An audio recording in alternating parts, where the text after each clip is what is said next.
L'horoscope pour le mois de juin pour le signe du cancer. Les cancers, depuis quand? Depuis juin 2025, fin juin il me semble, 2025, Jupiter est entré dans votre signe, dans votre maison 1, donc en conjonction à votre soleil.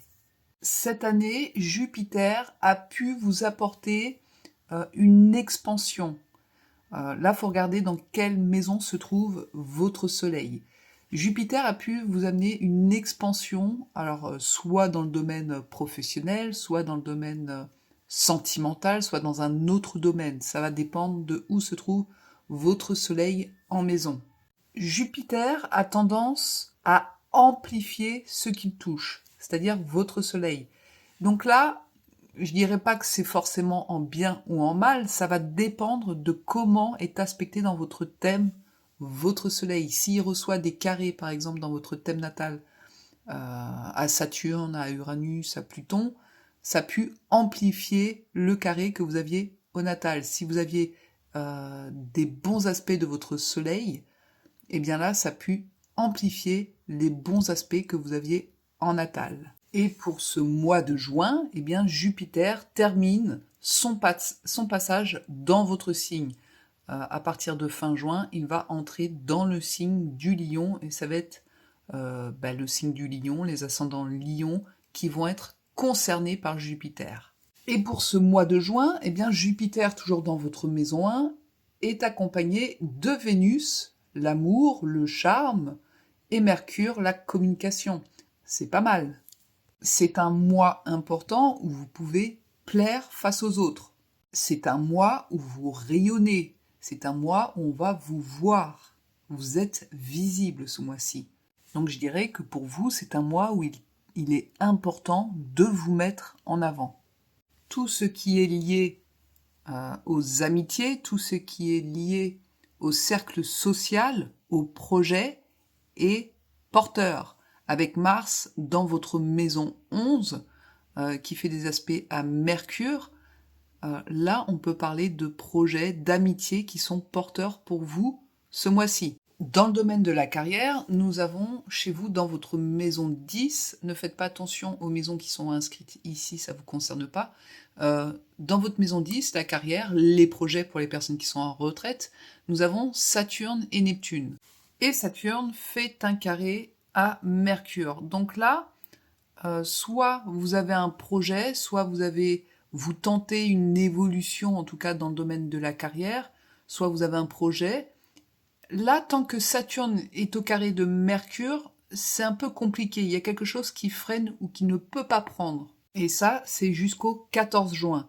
Après le 14 juin, Saturne s'éloigne de Mercure, donc là, il y a quelque chose qui peut revenir, qui peut venir refaire surface, soit un projet, soit une demande d'emploi, peu importe là où vous en êtes, il y a quelque chose qui revient vers vous, mais avant, pour moi, c'est bloqué. Si par exemple vous êtes sans emploi, attendez le 14 juin que Saturne est terminé avec Mercure là pour envoyer vos CV, vos lettres de motivation. C'est vrai que Saturne carré Mercure, ça nous parle de communication qui est bloquée. Et je le dis aussi, là ça nous parle aussi de déplacement voiture ou alors le déplacement physique, les pieds, c'est possible. Saturne, les pieds, les genoux, les articulations. Saturne carré Mercure, ça peut être aussi lié à un problème. On ne peut pas avancer, soit à cause d'une voiture, soit à cause d'une problématique liée en tout cas aux pieds, aux genoux, au déplacement physique.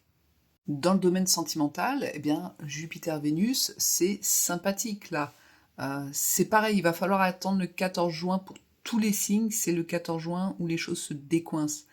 Mais dans le domaine sentimental, on peut faire une rencontre pour les personnes célibataires. D'une personne qui peut être soit près du domicile avec cette Vénus en Cancer, soit c'est une personne qui est plus ou moins liée au cercle familial. Donc ça peut être lors d'un événement familial, un anniversaire, un mariage, peu importe. Pour les personnes qui sont en couple, eh bien Jupiter-Vénus, c'est l'envie de construire un foyer. Donc les personnes qui n'ont pas encore d'enfants, ça peut être la possibilité d'avoir le projet d'avoir une famille, des enfants. Pour les personnes qui ont déjà des enfants, eh bien, c'est de partager un moment familial important ce mois-ci. Dans le domaine des finances, Pluton se trouve dans votre maison 8, le Soleil dans votre maison 2.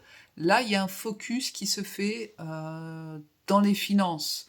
On est en train d'analyser ses finances, on est en train de peut-être placer de l'argent au niveau des finances. En tout cas, ce mois-ci, il y a quand même un focus qui est fait sur la gestion que vous avez de vos finances. Alors ça ne me parle pas ni de gain d'argent, ni de perte d'argent, ça me parle bien de voir ses finances en face, d'être concentré sur la gestion de ses finances, de son portefeuille.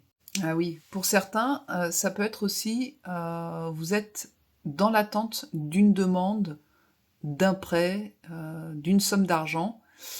Mercure, Saturne, Soleil. Là, on est dans l'attente et en tout cas jusqu'au 14 juin, rebelote, c'est important le 14 juin. Avant le 14 juin, c'est pas possible ou ne faites pas de demande avant le 14 juin. C'est soit c'est refusé, soit c'est pas encore là, c'est pas encore clair. Il va falloir attendre après le 14 juin pour faire une demande si vous avez une demande à faire à votre banque ou à un créancier. Dans le domaine de la santé, eh bien, nous avons ce joli Jupiter en maison 1 qui apporte je dirais pas de la joie de vivre, mais il apporte quelque chose de chaleureux. La problématique avec Jupiter depuis un an, qui passe depuis un an sur votre signe en Cancer, en maison 1, la maison 1 c'est l'ascendant, la maison 1 c'est le corps de la personne. Jupiter en maison 1, comme je vous ai dit, ça a tendance à grossir tout ce qui touche. Donc pour certains d'entre vous, peut-être que vous avez eu une prise de poids cette année qui est fort possible avec Jupiter, le passage de Jupiter là. La prise de poids en astrologie est souvent liée au passage de Jupiter dans la maison 1. Sinon, purement santé, je dirais attention aux pieds, attention aux genoux. Là, on peut, pour certains, c'est pas une fatalité non plus pour tout le monde, mais on peut avoir un petit souci à ces niveaux-là. Dans l'ensemble, c'est un mois plutôt sympathique pour vous. Jupiter termine son passage chez vous en Cancer pour aller fin juin dans le signe du Lion. Donc c'est un mois important pour vous mettre en avant, quelle que soit votre envie, vos envies, quels que soient vos projets, que ce soit dans le domaine sentimental, dans le domaine de la carrière, c'est le moment, il vous reste jusque fin juin pour vous mettre réellement en avant. Ça ne veut pas dire qu'après, faudra plus se mettre en avant. Non, non, c'est que Jupiter a tendance à vous aider là. Le domaine où vous avez le plus de chance pour moi, ça reste le domaine sentimental ce mois-ci. Et le domaine où vous pouvez être focus ce mois-ci, c'est dans le domaine des finances et surtout de la gestion de vos finances, les cancers. Les cancers, n'hésitez pas à me dire comment vous avez vécu là le passage de Jupiter cette année, depuis juin 2025 jusqu'à maintenant. Est-ce que vous avez eu des opportunités plutôt heureuses ou plutôt malheureuses? Ça m'intéresse personnellement pour savoir comment vous l'avez vécu. Si vous souhaitez une consultation avec moi, n'hésitez pas à vous rendre sur mon site internet tifa2b.com. Je fais des consultations soit par téléphone, soit en visio sur l'astrologie prédictive sur un an. Si vous avez des projets, si vous avez des problématiques aussi, via votre thème natal, l'analyse de votre thème, je peux voir les opportunités qui peuvent se présenter pour vous. Si vous souhaitez aussi, je peux le faire en PDF. C'est envoyé via votre email.